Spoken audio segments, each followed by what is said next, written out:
Hey people! Unboxing muna tayo ng mga OOTD ni Lexi. Ito nga pala ay in-order ko from Shein and Patpat. Dahil madami tayong pera, madami tayong in-order. Charis! Ubus ng allowance ko dyan. 7 pieces nga pala yung in-order ko. Actually, hindi naman lahat yan kay Lexi. Meron din dyan si Luke.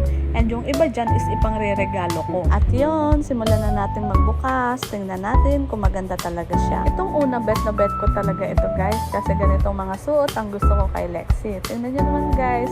Ay, napaka-sexy. Nai-imagine ko na nga pala dyan ang itsura ni Lexi pag suot niya yan. Buksan natin ang padalawa. Talaga nag-iisip ako dito kung ano ito. Talagang limot ko na yung mga in-order ko. At charan! Ang cute niya. Kung hindi ka siya kay Nini, pwede ko naman siya ipang gift, diba? Next, ito nga pala yung pinaka-pricey sa mga in-order ko. Tingnan nyo guys, kayo na ang humusga. Pang Korea nga pala guys, ang atake nito. Pwede itong tuwangan ng leggings with boots, o diba? Tamang-tama itong suot kasi magtataglamig na naman, malapit na naman ang Pasko. Check naman natin guys ang sunod. Ang cute din ito guys kasi may pa-belt ang atake, oh. Papansin nyo, hindi ako masyado mahilig sa long sleeve, ano?